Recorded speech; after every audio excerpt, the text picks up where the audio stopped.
Greetings, everyone. This is Rock and Roll Spot Convention with the Weekly Comic Roundup. We've made it through the first part of the roundup. This week's Blood Hunt tie-ins. Now let's move on to this week's X-Men books, as well as this week's 2099 book. Kicking things off, we've got Phoenix, #1. So, Jean has basically accepted, basically become, once again, Phoenix. And she's doing the cosmic hero thing now instead of just being Phoenix on Earth. So, yeah.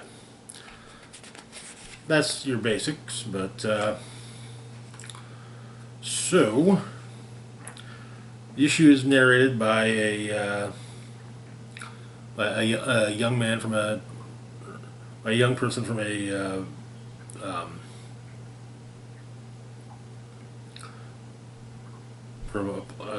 another planet. Their father was a worshiper of the universal truth, but discovering basically the corruption in the church, he left the church and kind of did his own, made a belief system around the belief system of the Universal Church of Truth without the, siphoning prayers. Anyways, the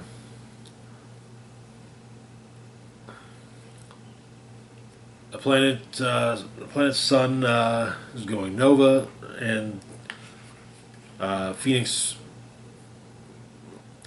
shows up and stops the planet from going nova. Or stops the sun from going nova.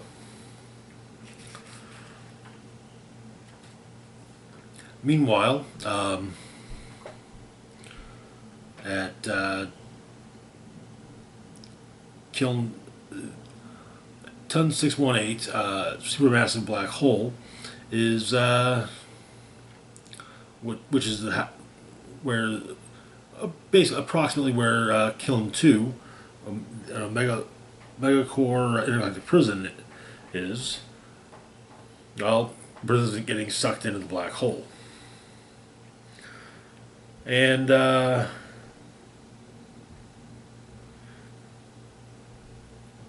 so Nova is Richard Rider is on the scene and debating about saving the prisoners or just letting them die. Morg is the former Herald Morg attacks the Surfer, or attacks Nova, and two of them fight it out. But yeah. Meanwhile, away from the black hole,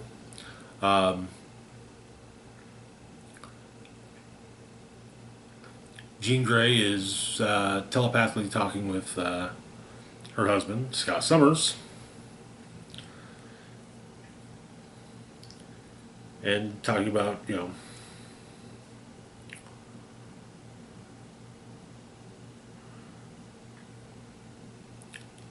Scott makes his way around to ask a timeline for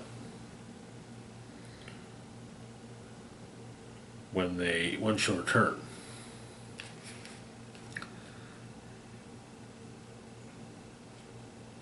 And the Blackbird has been sent to her, so that, which she appreciates it in the fact that she doesn't need a vehicle, but it's a reminder of home. But she gets a distress call for Kiln 2, and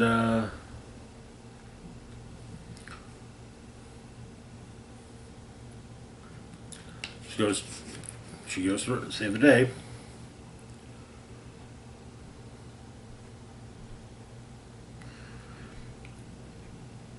Among the prisoners that Kiln 2, however, is Pericus, an old Thor villain.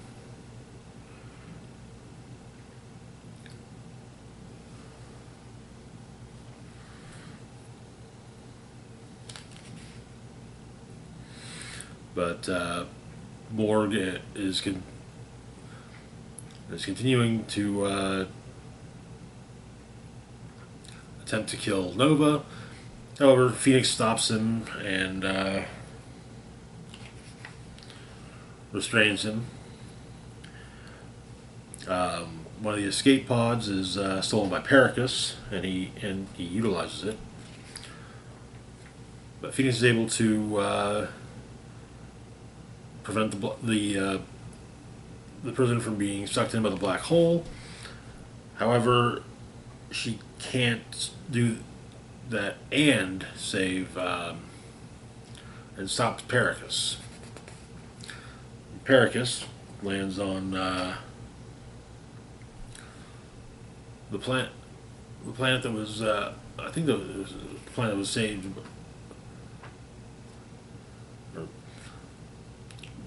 by Phoenix in the beginning.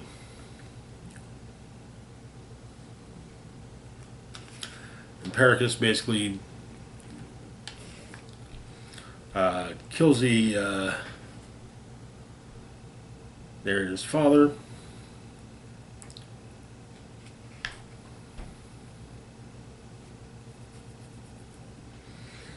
And basically intends to presumably take over the planet. We get a something of a tease of the next issue. Phoenix with her father-in-law, Corsair, as well as 3 members of Black Dwarf,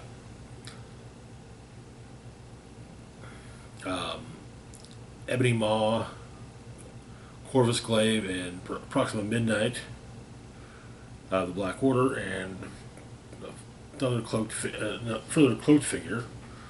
So yeah, there's also a digital-only page for the book, which states that the narrator is basically the overarching villain of the story. But that is where the issue ends. So far, a strong start. I kind of dig the idea of Phoenix as a cosmic hero, and I'm hoping that if that last page is any indication, we'll be seeing additional cosmic characters over the course of the book. Moving on, though, to our next book, we've got Ultimate X-Men number 5. So we haven't. This is our first issue, Ultimate X-Men, we've covered, but focuses on Armor. Her powers manifested when a sinister shadow attacked her. The shadow has followed her, bringing with it dark and unusual occurrences. During a recent confrontation, a group of onlookers caught Armor's powers on video, and her friend May Igarashi, Maystorm, fried their phones with her lightning powers. However, the video went viral, and so, well, yeah. But Armor and Maystorm don't know about the source of their powers, and so they talk to one of their classmates, Nico Minoru, an alleged psychic, and she claims they're mutants.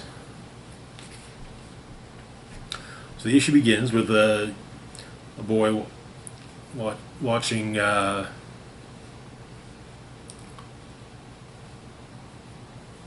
video online,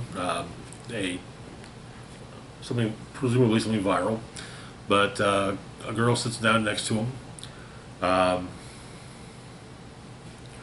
It's noticed she has a scar on her thigh, but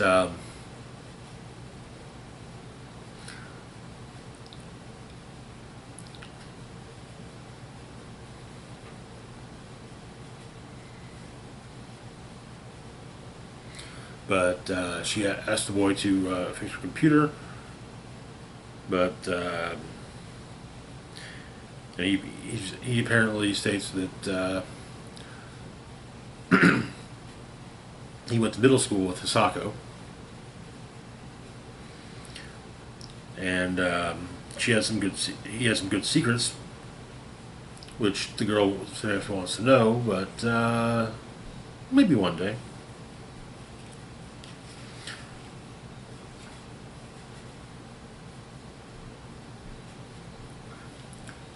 And so they part ways in Hisako's room. She's having a vision. She's sitting with May, and it seems she has a vision of May turning into a shadow, and the shadow talking to her. But Nico's there as well, and Hisako gives her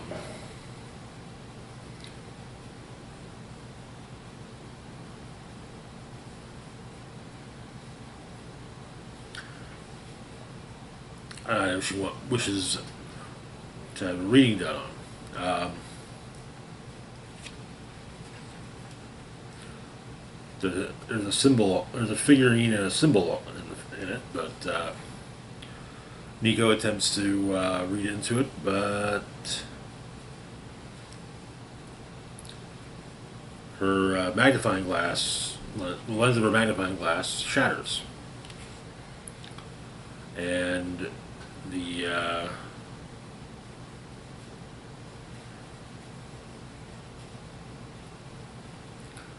and some a shadow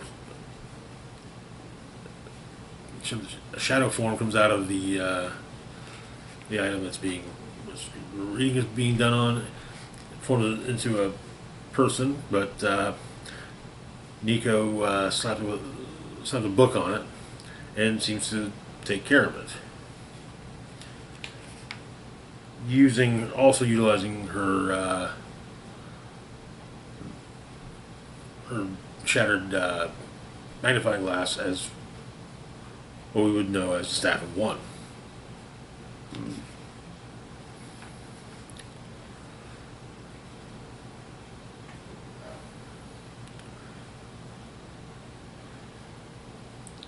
But there may be a blood pact that has been made, so then we have the girl from the beginning, and guys told her about guys sitting with her and notices the scar on her thigh.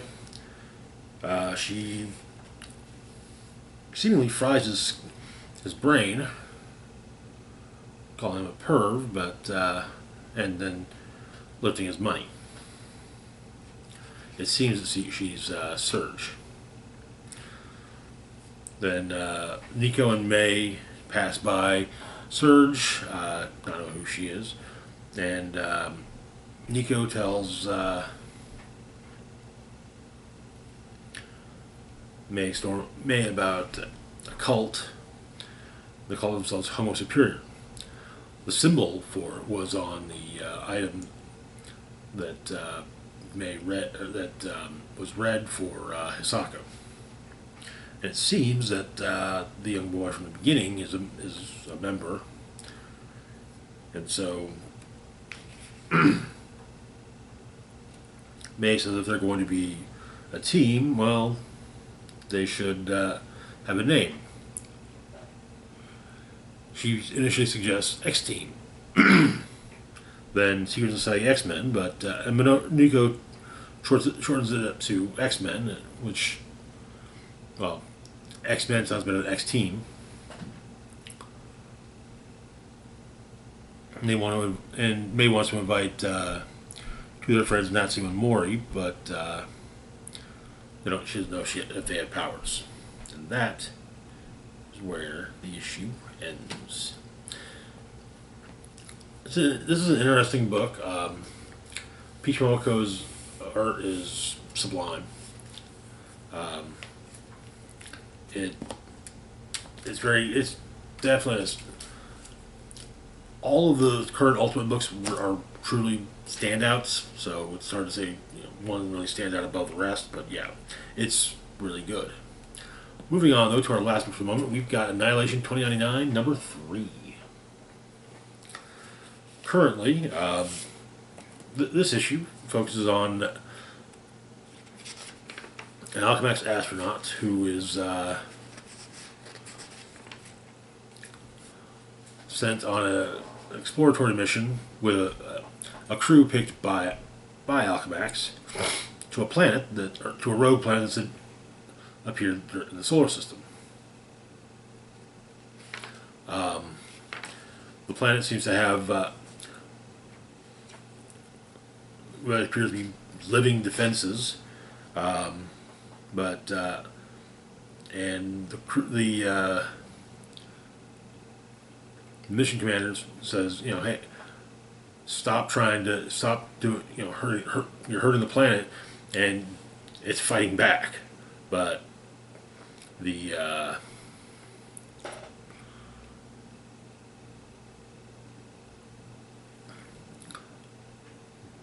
basically the corporate orders overrule the mission commander's orders, and so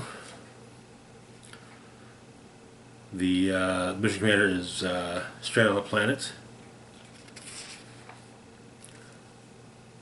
and after at least 9 days, he's definitely dying. But it seems that the planet is making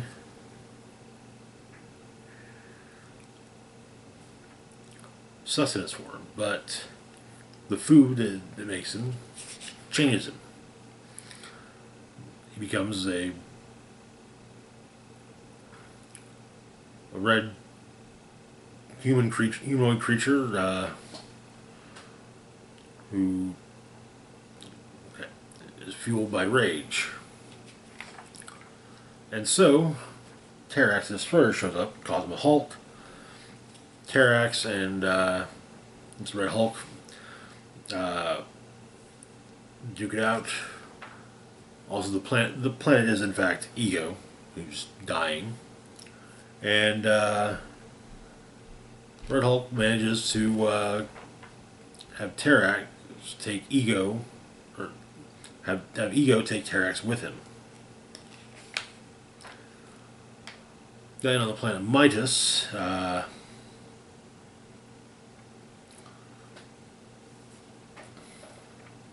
years later, a ship is found with apparently a hideously scarred corpse with teeth. And that is where the issue ends.